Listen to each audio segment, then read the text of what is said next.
Fala, Blaugranas! Matheus Norman aqui para mais uma live pós-jogo de mais uma vitória do Barça. Dessa vez não teve goleada, mas teve 3 pontos do mesmo jeito. E da maneira que a partida acabou se desenvolvendo, eu acho que era só o que a gente poderia querer e esperar. Não foi um jogo de muita inspiração dos nossos jogadores, inclusive eu acho que foi uma das piores partidas do Barcelona na temporada. Mas houve alguns momentos em que a gente jogava bem e não ganhava. Hoje a gente não jogou tão bem assim, mas saiu vitorioso. Não é justamente isso que precisa fazer uma equipe campeã? Na minha opinião é. Então a gente vai dormir 7 pontos à frente do Real Madrid. A gente vai jogar uma pressão gigante para o nosso adversário, que vai enfrentar uma equipe muito parecida com o Leganés. O Alavés e o Leganés são muito semelhantes, tanto na maneira de se defender e de jogar, quanto na posição em que ocupam na tabela. São adversários diretos pela sobrevivência na primeira divisão. Eu acredito que a gente, com um pouquinho de ajuda, se o Real Madrid não estiver muito inspirado, se o Alavés estiver num dia iluminado, se a arbitragem não acabar interferindo no resultado final da partida, a gente pode acabar terminando essa rodada com, no mínimo, 6 pontos de vantagem em relação ao nosso perseguidor mais próximo, que no momento é o Real Madrid, e que dificilmente vai ser o Atlético de Madrid em algum momento dessa reta final. Beleza? Existem algumas informações que eu sei que vocês já querem que eu compartilhe, e eu vou começar a live compartilhando elas. E depois a gente vai para a análise da partida como um todo. Primeiramente, 2 jogadores do Barcelona saíram hoje por pedido próprio por conta de dores musculares. O primeiro que saiu foi o Baldé, ainda no primeiro tempo, e no final do segundo tempo saiu o Eric Garcia. O Flick, pós-jogo, falou sobre a situação dos 2 jogadores. No caso do Eric Garcia, ele falou que não tem problema, ele foi avaliado, é só cansaço, era desgaste, ele não está lesionado e, portanto, ele não deve perder a sequência da temporada, mas ele demonstrou preocupação com o caso do Baldé. Ele fala de um Baldé que o Hans Flick é muito cuidadoso na hora de responder nessas entrevistas pós-jogo. Ele estava falando com o DAZN da Espanha, que é quem transmitiu o jogo do Barcelona hoje, e pós-jogo ele estava falando com os repórteres, e aí perguntaram, e o Baldé? E ele, cara, o Baldé não tá bem. E aí ele dá uma segurada. Não, mas é melhor não falar disso. Vamos esperar os exames que serão feitos amanhã, e aí o clube divulga isso com oficialidade, divulga de maneira oficial a situação. O que se está especulando, mas até que o exame aconteça, ninguém vai ter certeza. Está se especulando que o Baldé tem uma lesão muscular leve e que, portanto, ele pode perder de 2 a 3 meses nessa temporada. Que o objetivo seria tratá-lo para que ele estivesse de volta não na final da Copa do Rei. Na final da Copa do Rei, provavelmente ele vai perder, não vai participar. Mas sim na ida das semifinais da Liga dos Campeões. A ideia é que o Baldé esteja de volta na ida das semifinais da Liga dos Campeões. Lembrando que isso é o que está se falando aqui, né? Eu falei meses, desculpa. Se eu falei meses, perdão. Tem algumas pessoas falando... se eu falei meses, eu não sei se eu falei ou se vocês leram aí alguém falando, mas não seria o caso, seria de 2 a 3 semanas. Se eu falei meses, eu peço perdão a vocês, acabei me confundindo aqui. E nem percebi, continuei dando a notícia como se tivesse acertado. Mas seriam de 2 a 3 semanas. Só que, depois que eu falei que ele pode voltar para a semifinal na Liga dos Campeões, vocês entenderam que não era meses, que era semana, Como é que seria? Como é que ele voltaria para a semifinal da Champions se ele fosse ficar 2 meses fora? Não é possível, né? Então, vamos recomeçar a conversa, vamos recomeçar a discussão. Hoje, 2 jogadores do Barcelona saíram por pedido próprio por conta de dores musculares. No final do primeiro tempo, o Baldé, e no final do segundo tempo, o Eric Garcia. E o Hans Flick foi perguntado pela situação de ambos no pós-jogo. No caso do Eric Garcia, ele já tranquilizou todo mundo. Não, o Eric Garcia era mais cansaço, a gente já fez algumas avaliações, a tendência é que ele não perca nenhum jogo do resto da temporada, só precisa descansar e já vai estar disponível na partida contra o Dortmund. Mas o Balde, e o Hansi Flick é sempre muito cuidadoso quando ele vai dar essas respostas pós-jogo. O caso do Balde é mais complicado, o Balde não está se sentindo bem, aí ele dá uma segurada. Mas é melhor não falar disso, Amanhã vamos fazer exames e o clube vai soltar a notícia de maneira oficial. Foi isso que ele respondeu. O que nos leva a crer que não há muito otimismo quanto à situação do Balde. Até que aconteçam os exames, tudo é especulação. Mas a especulação que está se fazendo nos jornais é que é uma lesão muscular leve e que o Balde ficaria entre 2 e 3 semanas no departamento médico, fazendo com que dificilmente ele estivesse à disposição na final da Copa do Rei, mas ele poderia ser trabalhado para estar à disposição na ida das semifinais da Liga dos Campeões. E vai se trabalhar nessa direção para fazer com que o Balde esteja disponível, seja contra a Inter de Milão, seja contra o Bayern de Munique, na ida das semifinais da Liga dos Campeões. Beleza? Muita gente ainda não confia no Gerard Martin. Eu acho que ele já fez jogos o suficiente em cenários diversos para a gente entender que ele não é tão bom quanto o Balde, mas ele não é tão ruim quanto a galera acha que ele é desde aquela partida contra o Osasuna. Aquela partida contra o Osasuna em que o time inteiro foi mal e a gente tomou uma pisa, tomou 4-2 do Osasuna, acabou levando muita gente a acreditar que o Gerard Martin, o Koundé, que também jogou aquele jogo, muita gente ficou estigmatizada naquela partida. E o Hansi Flick não confia nesse diagnóstico, o Hansi Flick não concorda com esse diagnóstico. E, obviamente, o time vai sentir muita falta do Balde, principalmente no aspecto ofensivo, mas o Gerard Martin vai ser utilizado. E eu não acredito que, se os outros jogadores jogarem o que sabem, nós vamos ser eliminados porque o Gerard Martin estava em campo. Ele não é esse tipo de jogador. O Gerard Martin, ele ficou estigmatizado como sendo o pior jogador do mundo. Nossa, o Gerard Martin... Sendo que a torcida do Barcelona, ela costuma fazer isso com jogadores. Nós fizemos isso já com Ferran Torres. Já se chegou a fazer isso com Rafinha. No Brasil, a galera, hoje em dia, abraçou o Rafinha, mas ele era apelidado de Bagrinha, temporada passada. Né? Eu nunca enveredei por esse caminho, mas muitas páginas do Instagram e parte da torcida... criticava o Rafinha muito acima do tom. Isso faz parte da personalidade isso faz parte da personalidade aqui da torcida do Barcelona. Eu não concordo. Eu acho que a gente exagera muito quando a gente olha para os nossos jogadores e pega muito leve com os jogadores adversários. Tem um monte de jogador horroroso que eu vejo pedindo a torcida para contratar para o Barcelona porque ele faz um ou outro lance positivo. E no caso dos jogadores do Barcelona, se o cara jogar 8 jogos bem, no 9º jogo for mal, ele é uma merda, ele não serve, ele tem que ser vendido. Isso faz parte da torcida do Barça.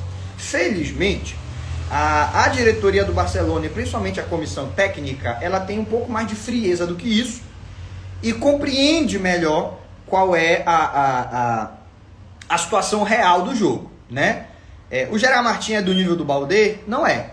Mas se o Balde estiver lesionado, o Gerard Martin vai para o jogo e nós continuamos sendo favoritos para chegar, para ganhar a Copa do Rei, para chegar até a final da Liga dos Campeões, né? Por enquanto, a ideia é que o Balde esteja de volta para a ida das semifinais da Champions. Daqui até lá, a gente vai ter que confiar no Gerard Martin. Você confia no Gerard Martin marcando o Rodrigo? O Rodrigo já foi marcado por laterais bem piores que o Gerard Martin, não conseguiu se criar. O Rodrigo faz uma temporada bem discreta. O Rodrigo não consegue ter números, mesmo sendo titular do Real Madrid, ele não consegue ter números de um reserva do Barcelona, que é o Ferran Torres. O Ferran Torres tem uma temporada superior ao do Rodrigo. Eu entendo que a galera acha o Rodrigo um jogador perigoso, e ele é. Mas, com todo respeito, se a gente for pro jogo com medo do Rodrigo acabar com a partida, todo respeito ao Rodrigo, bom jogador, aí é melhor a gente nem entrar em campo, tá? Seja com o Martim, seja com o Baldé. Aí é melhor nem entrar. Aí a gente fica em casa, não vai para Sevilha, não vai jogar essa final no estádio La Carturra, fica todo mundo na Catalunha e pede por WO. Nós estamos com medo do Rodrigo, pô. Então, encerra, ninguém joga mais. E isso vale para qualquer jogador. Tá bom? Qualquer jogador. A não ser que fosse, sei lá, o Messi do outro lado, mas tudo bem. Aí beleza, é o Messi, realmente nós vamos precisar botar 3 caras para marcar. Fora o Messi, não tem nenhum jogador que seja imarcável no futebol mundial. Tá bom? Eu acho que a galera assim, hoje seria o dia perfeito pra galera falar, pô, o Martim entrou e não só não atrapalhou, como nos ajudou. Porque a jogada do nosso gol começa num desarme do Gerard Martim. Ele já desarma, dando a bola pro Rafinha. Rafinha faz o cruzamento, sai o gol contra. Se mesmo hoje, que esse gol da vitória, esse lance do Gerard Martim, ele tá muito vivo ainda na nossa memória, a galera ainda não deu um passo atrás, ainda não pensou, pô, peraí, o Gerard Martim não é assim tão ruim. Eu acho que não tem nada que ele possa fazer pra ganhar a confiança da torcida do Barcelona. Porque é uma torcida muito difícil de agradar, isso é verdade. A torcida do Barcelona quer o Lewandowski titular, o Haaland reserva, o Harry Kane terceira opção. Ela quer o Rafinha titular, o Rafael Leão reserva e o Nico Williams terceira opção. Ela quer o Yamal titular, o Salah reserva é assim, a torcida do Barcelona é assim. E isso não existe, né? No futebol não existe isso. Isso não existe. Não existe elenco com essa proposta. Eu acho que o Gerard Martim, todas as vezes que foi acionado, principalmente nesse ano de 2025, onde o coletivo está funcionando melhor, ele foi bem nas partidas. Ele pode não ter sido o melhor em campo, mas ele estava sempre muito participativo. Hoje, ele foi a nossa principal válvula de escape, tá? O Gerard Martim participou mais do ataque do que o Koundé, mesmo tendo jogado menos tempo. O Koundé ficou muito preso na marcação, o Gerard Martim conseguiu se projetar bem. Obviamente, ele não é melhor que o Baldé, ele não é o melhor lateral do mundo, ele não é um jogador que, se você me desse o elenco inteiro à disposição, eu não o escalaria. Mas se a gente hoje começar a pensar que a temporada acabou, porque o Gerard Martim vai jogar, aí é a gente retomar aquela melancolia da era Xavi, aquele pessimismo disfarçado de realismo da época do Xavi, em que se começasse a chover, a gente ia perder. E se parasse de chover, a gente ia perder também. A gente ia perder de qualquer jeito. E a gente já entrava no campo com esse pessimismo, essa melancolia, esse sentimento que o Barcelona é um time pequeno. Não pode, né? Não pode. Existem laterais piores que o Gerard Martim atuando no Campeonato Espanhol, e as equipes conseguem marcar os atacantes adversários. Eu vou pegar um exemplo. Você acha que o lateral esquerdo do Leganés é mais jogador que o Gerard Martim? Não é. Não é. Mas pede pra ele fazer o papel dele ali, pede pra ele marcar, pede pra ele apoiar, ele faz o feijão com arroz. É isso que a gente quer do nosso lateral reserva, feijão com arroz. Na final da Copa do Rei, o Baldé não vai jogar. Muito difícil. Virtualmente impossível. A não ser que amanhã façam o exame e falem, galera, ele não tem lesão. Foi alarme falso, não tem lesão. Não vai ter ele não vai jogar a final da Copa do Rei. Esqueçam isso. Na Champions, contra a Bayern, passando uma moda aqui. Na Champions, seja contra a Bayern de Munique ou Inter de Milão, ele vai ser preparado para estar de volta. Vai ser preparado para estar de volta, né? O que também não é garantia nenhuma que ele vai estar. Não é isso? Então, eu acredito que a gente vai ser menos forte do que era com o Baldé, mas a gente continua sendo favorito para ganhar Copa do Rei e favorito para ganhar para se classificar para a final da Liga dos Campeões. Eu acho que a ausência do Baldé vai ser sentida, mas não baixa o Barcelona de patamar, né? E aí lembrando que a lesão do Baldé, eu tô vendo algumas pessoas criticando, por que botou ele para jogar? ela não foi uma lesão de desgaste. Não foi numa corrida que ele lesionou. Então, não é que ele estava tão desgastado que colocá-lo em campo fez ele lesionar. É porque ele pisou errado, o pé dele travou e aí a panturrilha dele fez um movimento que é antinatural ao corpo naquela posição. E aí ele teve uma leve lesão na panturrilha. Mas não é que o Baldé já... Todo mundo sabia que se ele jogasse ele ia lesionar e botaram ele em campo do mesmo jeito. Porque o Hansi Flick poupou o De Jong, poupou o Kubasi, pouparia também o Baldé se esse fosse o caso. Tem lesão que é de irresponsabilidade, o cara tá muito desgastado, se ele entrar em campo ele vai lesionar, e tem lesão que é do jogo, velho. Não existe zero chance de lesão. Todo mundo que entra em campo pode lesionar. Todo mundo que entra em campo pode lesionar. Pode ser uma lesão porque pisou em falso, pode ser uma entrada dura do adversário, pode ser um choque de cabeça, pode ser uma entrada no joelho, enfim. Não tem como a gente dizer que mas o Baldé não podia ter jogado hoje. Pô, a gente não bota o Baldé hoje, o time não ganha. E aí? A gente ia dizer o quê? Pô, por que poupou o Baldé? Basicamente, eu acho que falar isso agora é a famosa engenharia de obra pronta. Já que lesionou, era para ter poupado. E se tivesse poupado? Não, aí não era para poupar. Porque como tá poupado, não lesionou. Cara, tem lesão que é de jogo, velho. Tem lesão que é de jogo. Ninguém entra no campo com 0% de chance de lesão.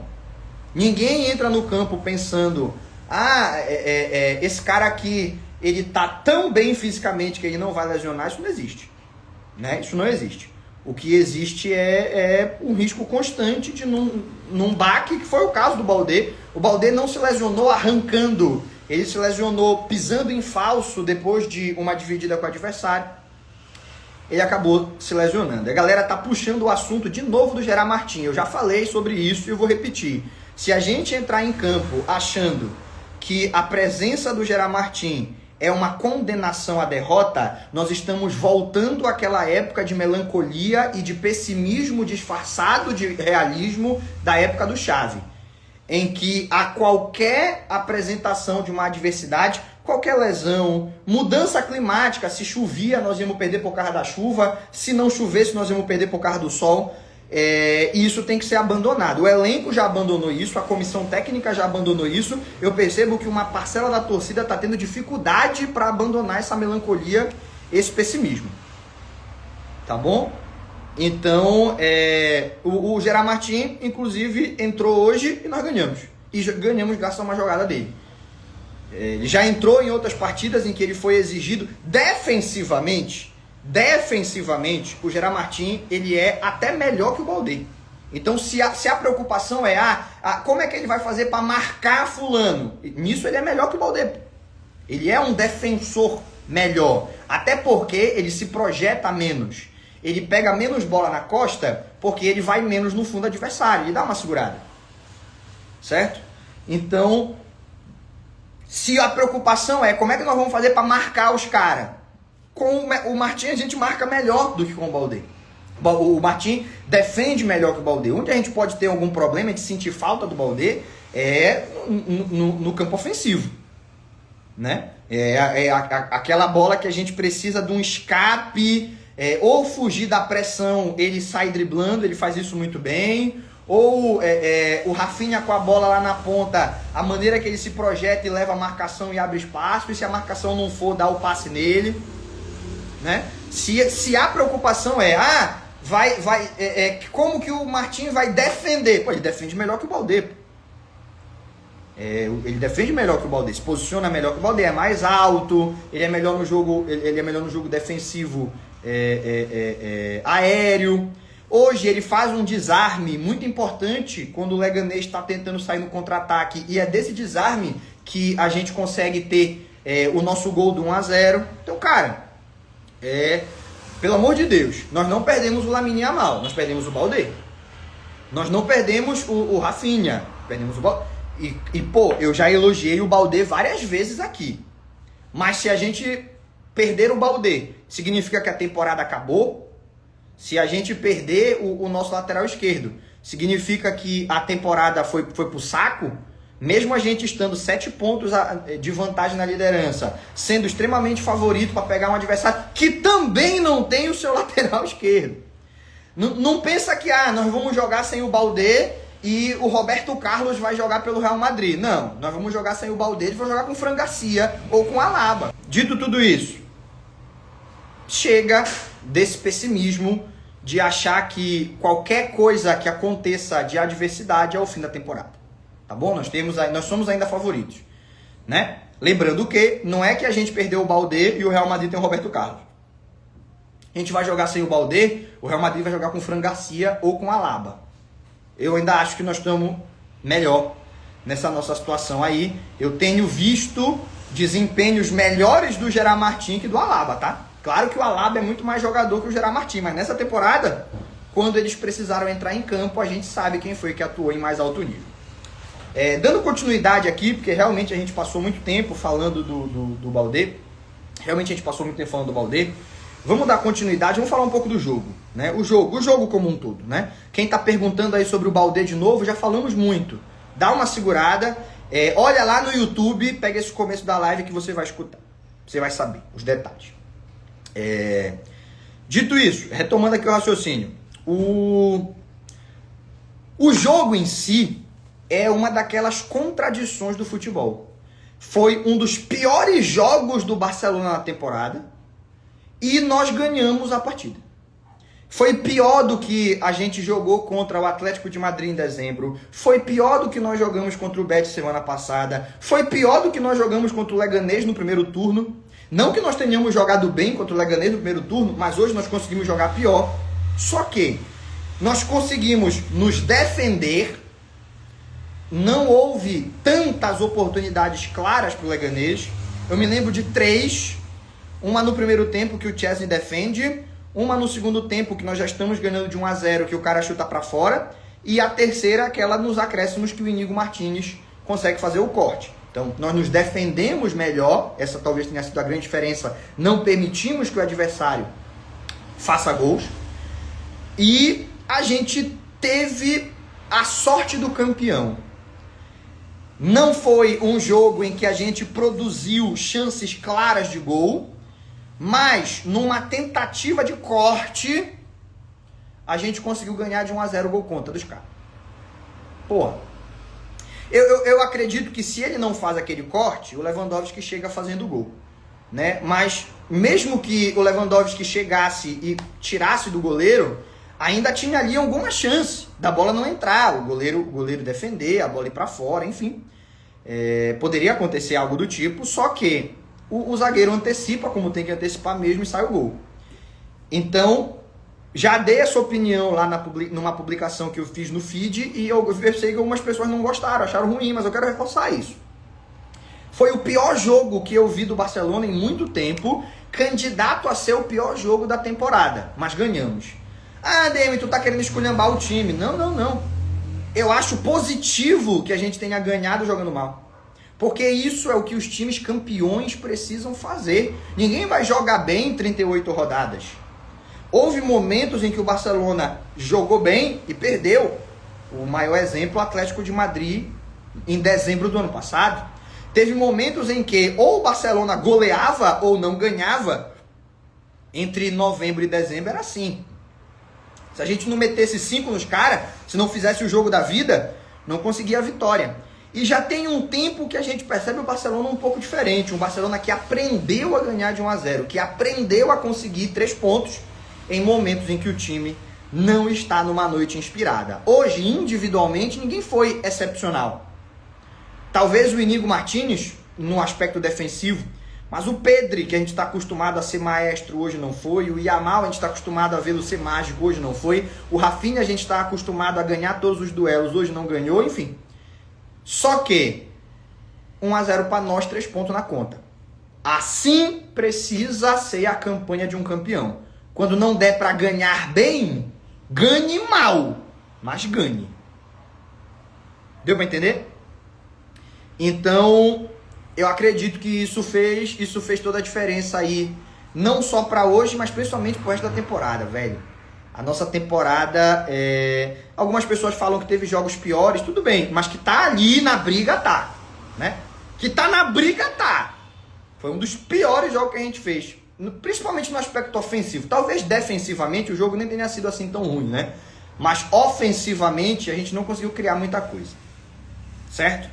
Vamos individualizar uma discussão aqui. Eu não vou individualizar a conversa sobre o Pedro, sobre o Yamal, sobre o Rafinha, sobre o Lewandowski, porque são jogadores que hoje não estavam muito inspirados e nem acertados, mas são jogadores que a gente já viu que são jogadores extremamente necessários e que são jogadores que repetem atuações de alto nível constantemente por esse Barcelona. Mas eu acho que a gente precisa individualizar a conversa sobre o Araújo, porque eu acho que é mais uma partida em que o Araújo entra de titular. Entrando no final do segundo tempo ele tem saído bem, mas é mais uma partida que ele entra de titular e ele não está à altura do desafio. E hoje era um desafio que ele precisava estar à altura, porque nós estávamos jogando contra um time da parte de baixo da tabela. As chances que o Leganés criou no primeiro tempo, foram chances de equívocos do Araújo. Ele está fora de posição, ele erra passes, ele não tem a frieza para decidir a hora de sair jogando, de recuar para o goleiro ou de dar o chutão para frente. Então a gente teve dificuldades que a gente já conhece do Araújo com a bola no pé, só que o que chamou a atenção hoje foi que o Araújo estava cometendo equívocos com o que ele tem de melhor, que é zagueirar. O Araújo é zagueiro para zagueirar. E mesmo nesses momentos hoje ele não conseguiu se destacar. Começa a me preocupar a situação do Araújo, no sentido de que é bem possível que ele esteja entrando nos jogos muito pressionado a ser o herói da noite. Para, quem sabe, convencer o treinador que ele merece ser titular nos jogos decisivos. E ele pode acabar passando do ponto. Que é o maior problema do Araújo, é quando ele entra querendo ser o Beckenbauer. Quando ele entra querendo ser o Araújo, ele arrebenta. Quando ele entra querendo ser o Beckenbauer, ele cria problemas para a equipe. Que ele tenha a tranquilidade de entender que, nesta temporada, a dupla Cubarsí e Nigo encaixou, não vai mudar. E mais do que isso, que ele consiga perceber que ele tem muitas valências, que ele consiga perceber que ele tem muitas valências que ajudam a equipe, mas que da maneira que o time joga, talvez não sejam valências que lhe garantam uma vaga na equipe titular.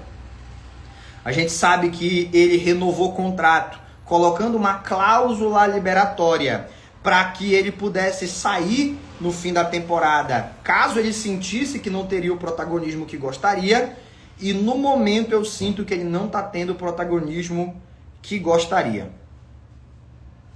Me preocupa a situação do Araújo, mas claro, isso aí é coisa para a gente pensar depois que a temporada acabar, porque no momento o importante é ser campeão. Se a gente vai ser campeão jogando o Araújo ou eu na zaga, não interessa, o importante é ser campeão. Embora as chances da gente ser campeão, se eu estiver jogando, elas se tornam um pouco menores.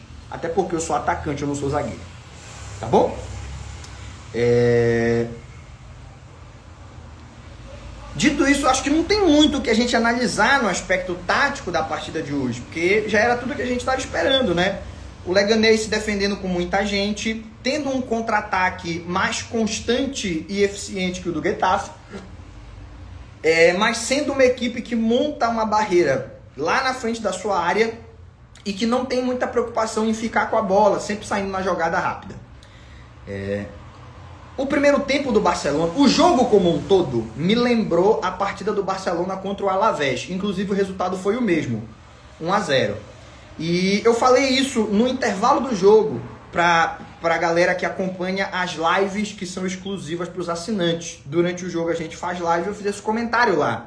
Esse jogo está muito parecido com a partida contra o Alavés, porque a gente não está conseguindo ficar muito tempo no campo do adversário e a gente está dando tempo para a defesa deles descansar. Eles estão conseguindo contra-atacar.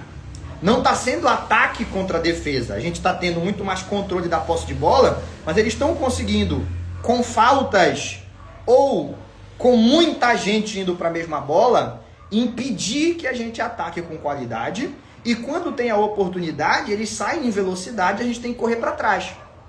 Correndo para trás, a gente perde tempo e perde energia, além de dar uma energia maior, porque os caras podem respirar para tentar se defender com mais força de vontade na jogada seguinte, né? Então o que acontece?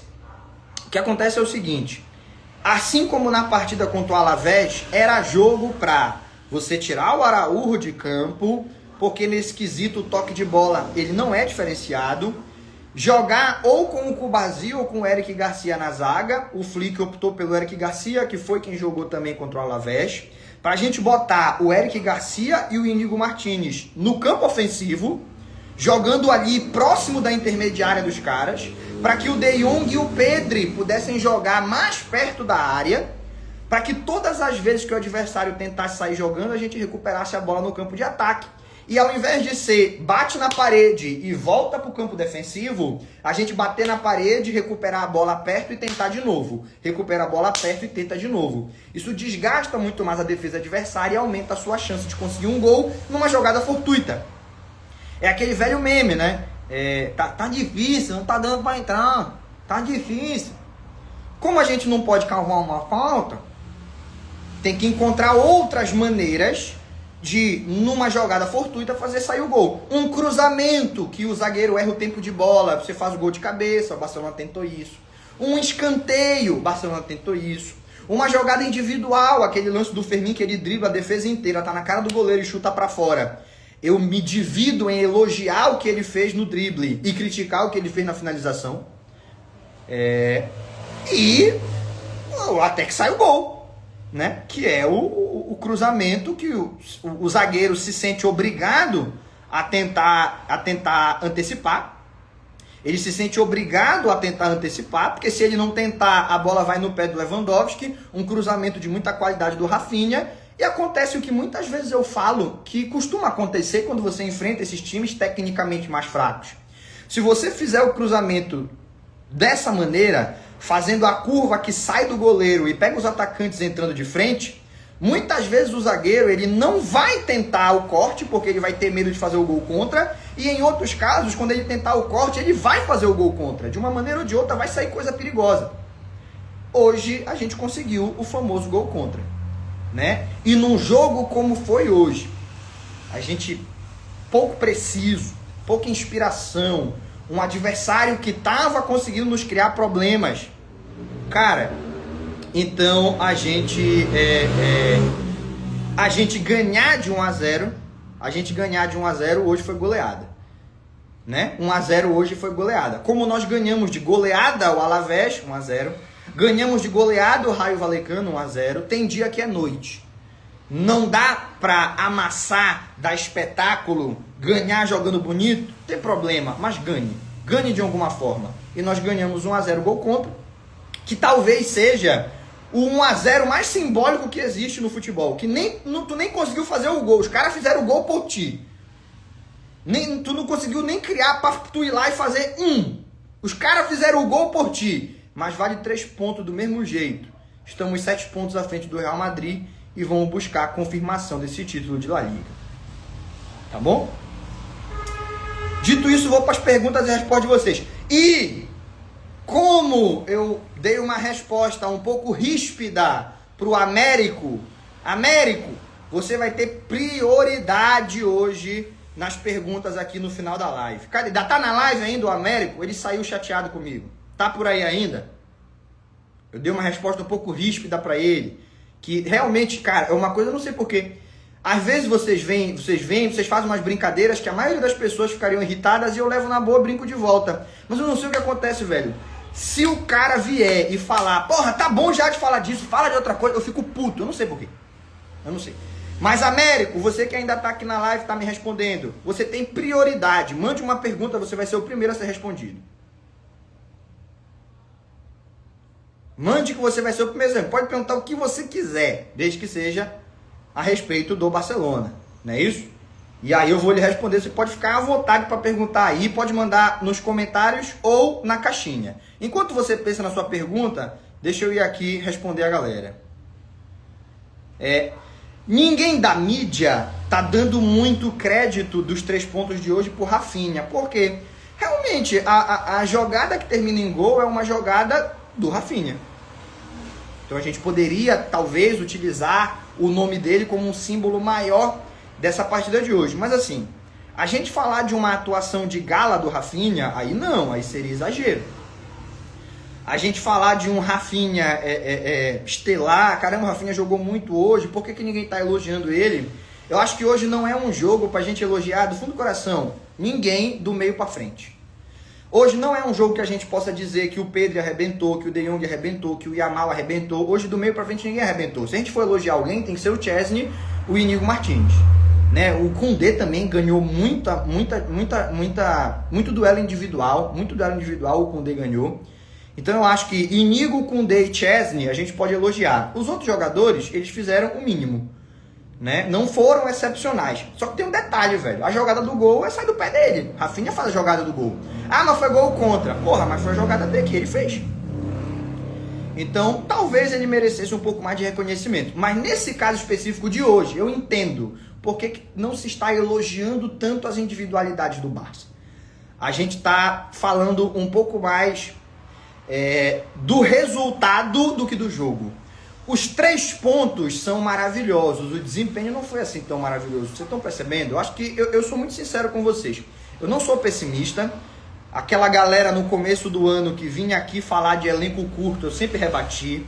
A galera que no começo do ano vinha falar de, não, mas agora o Mbappé, o Mbappé, o Mbappé, como é que nós vamos ganhar se o Real tem o Mbappé? O Real contratou o Mbappé.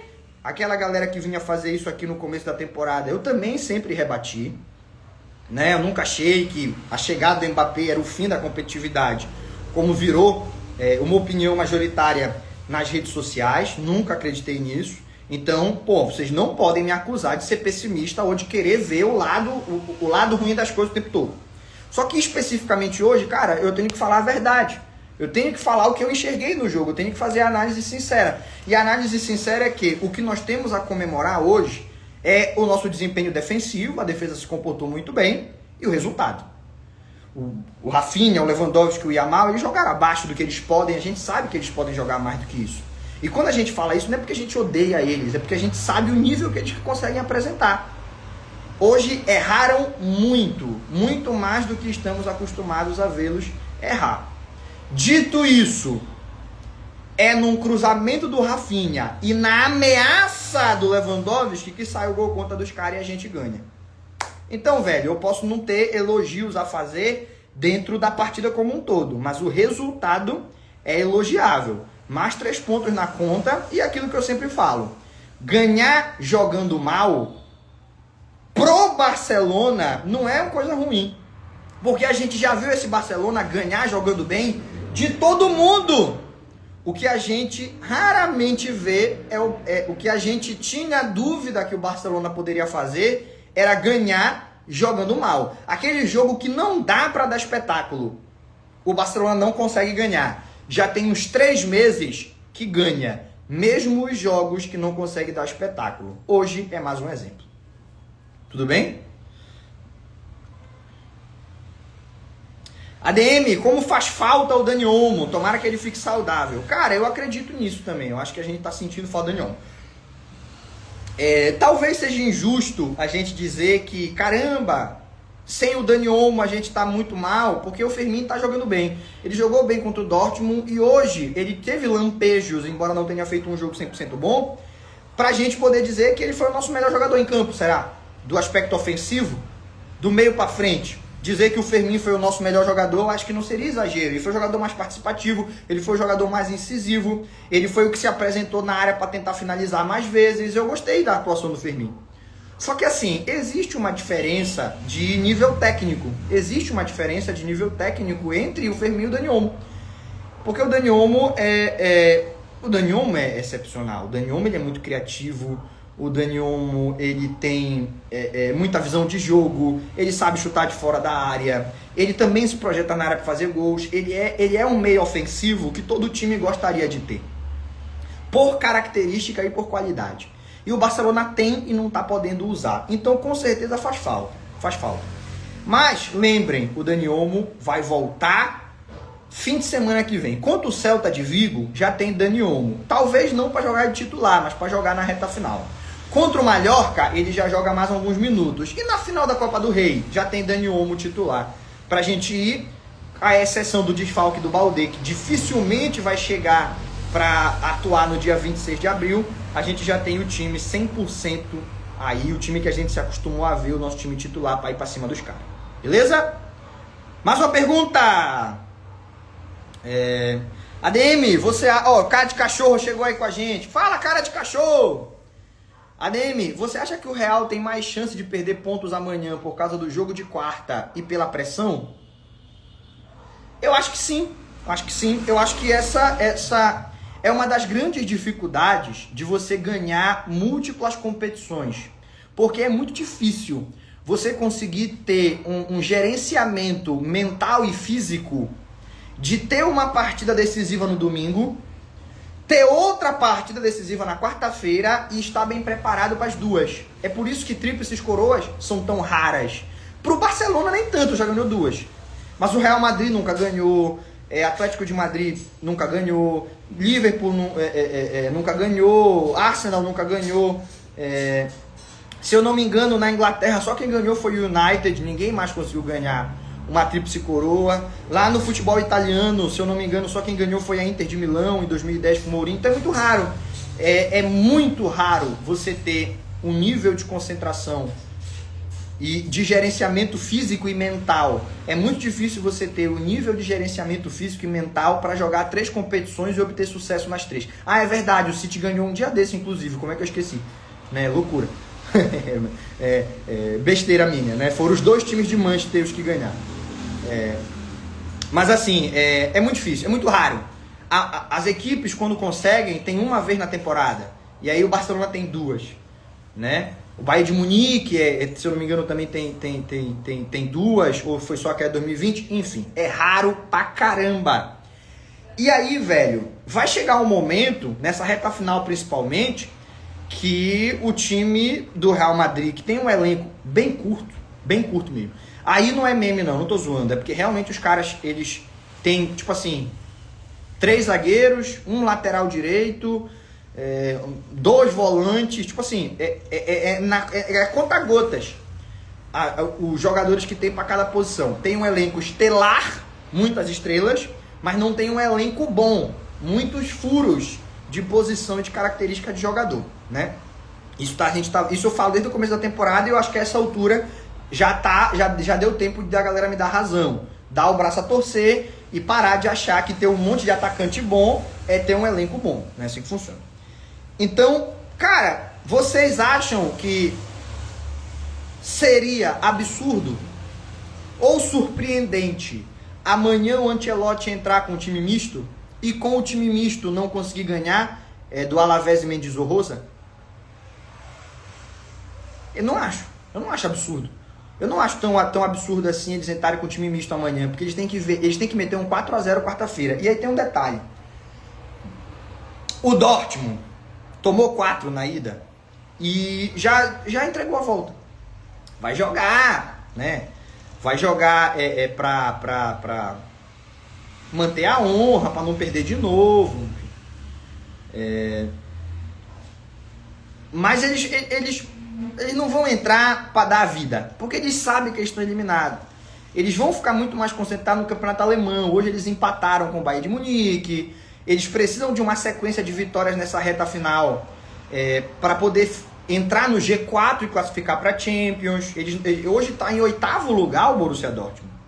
Então, bem complicada a situação do Dortmund lá. Você acha que vale a pena para o Dortmund jogar a vida na Champions e poupar no alemão? Não vale, ele está eliminado da Champions, acabou. Ele aceitar isso é o melhor. Acho que a própria torcida do Dortmund não está falando de virada, está falando de campeonato alemão. A do Real Madrid não, a do Real Madrid está falando de virada.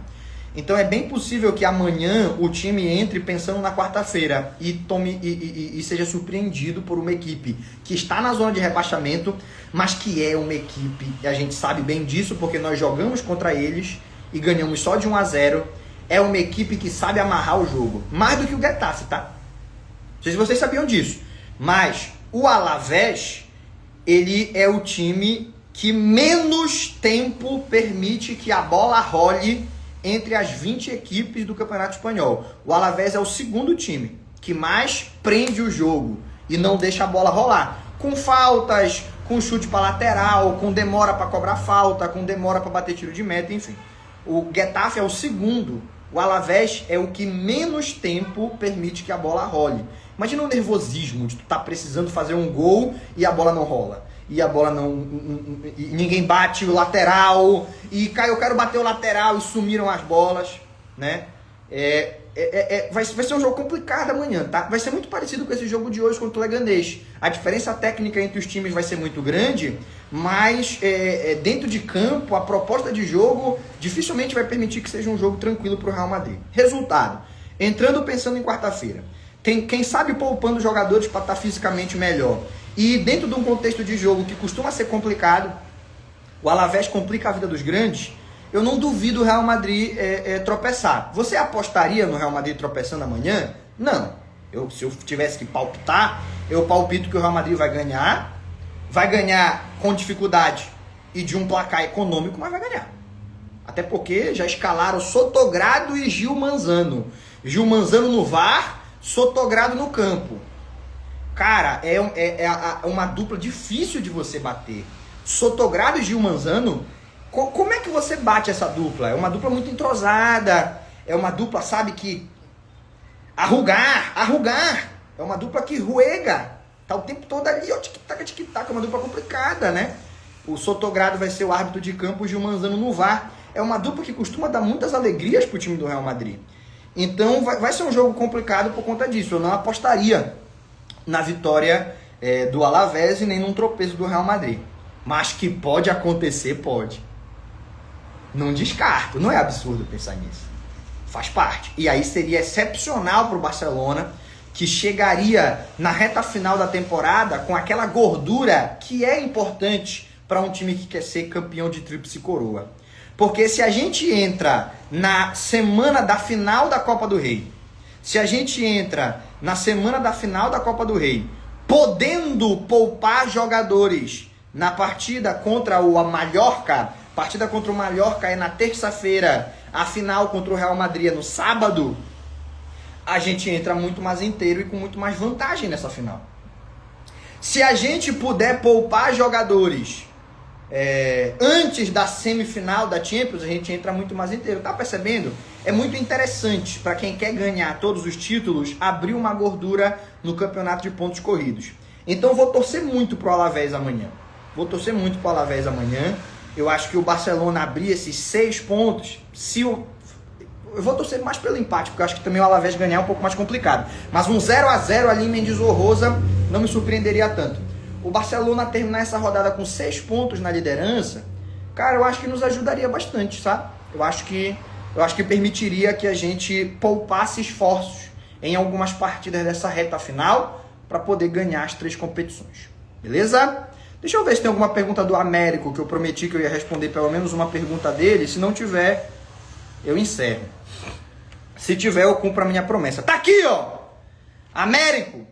ADM, obrigado pela oportunidade. Pô, quanto mais educado ele é comigo, mais eu me arrependo de ter sido grosseiro com ele. Porque não foi de propósito, foi uma resposta automática minha. Eu tenho que melhorar como pessoa. Eu tenho que ser uma pessoa melhor. Tem algum budista aí, algum budista que possa me conduzir pelo caminho de ser uma pessoa mais calma?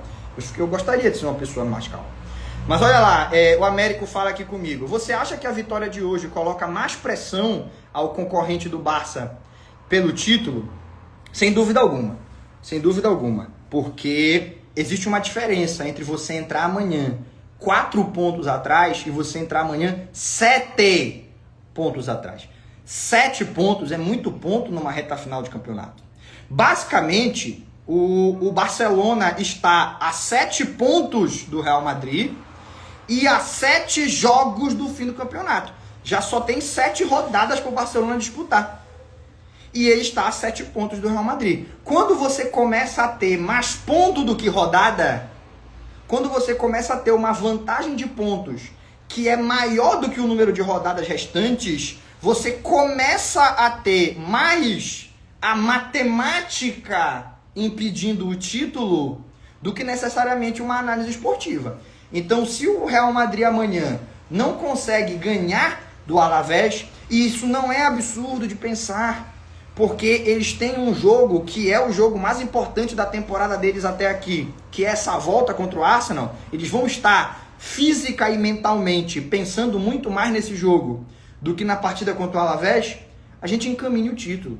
Ah, mas tem muita rodada. Eu sei que tem muita rodada, mas não tem tanta assim. Tem muita rodada, mas também tem muito ponto.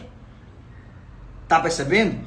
Então eu acredito sim que a gente não só bota muita pressão neles, mas a gente pode, com esse 1-0 gol contra, ter encaminhado o título do Campeonato Espanhol. Nós tiramos deles a oportunidade de sair dessa rodada com uma vantagem menor, e nós criamos um cenário em que eles podem sair dessa rodada mais distantes ainda da briga pelo troféu. Em outras palavras, na melhor das hipóteses, é menos uma rodada com a mesma quantidade de pontos o Barcelona na liderança. Na pior das hipóteses. Na melhor delas, é menos uma rodada e a gente ainda ganha uma vantagem ou de mais 2 ou de mais 3 pontos. Eu gosto desse cenário. É um cenário que me agrada. Beleza? Meus amigos, por hoje a gente encerra. Agradeço a presença de vocês todos aqui. Foi uma live com um sentimento misto, porque o time não jogou bem, mas ganhou. O Baldé vai perder jogos nessa reta final da temporada, mas a gente está a 7 pontos de vantagem em relação ao Real Madrid. Então, sentimentos mistos aqui na nossa live de hoje. E eu espero que a gente consiga, na nossa próxima live do Campeonato Espanhol. Terça-feira a gente vai fazer as lives de sempre, mas eu acho que está tudo muito bem encaminhado para a gente classificar para a próxima fase. Eu não acredito que vai ter grandes emoções na terça-feira na partida contra o Dortmund. Só que no próximo fim de semana, quando a gente pegar o Celta de Vigo, eu espero que a gente tenha uma live mais leve. O Celta não defende tão bem, fora de casa é um dos piores times do campeonato. O Celta de Vigo fez 13 pontos de 45 possíveis no Campeonato Espanhol. Hoje perdeu o seu melhor zagueiro, que é o Starfelt. Starfelt lesionou hoje. Não deve jogar contra o Barcelona no próximo fim de semana. Estou bastante confiante que a gente vai precisar sofrer menos do que sofreu hoje no próximo fim de semana. Apesar de, olha que irônico, olha como é o futebol. Na semana que vem a gente enfrentar um adversário superior ao que enfrentamos hoje. Dito isso, aquele abraço. A gente se encontra na nossa próxima live. Muito obrigado pela presença de todos. Tchau, tchau.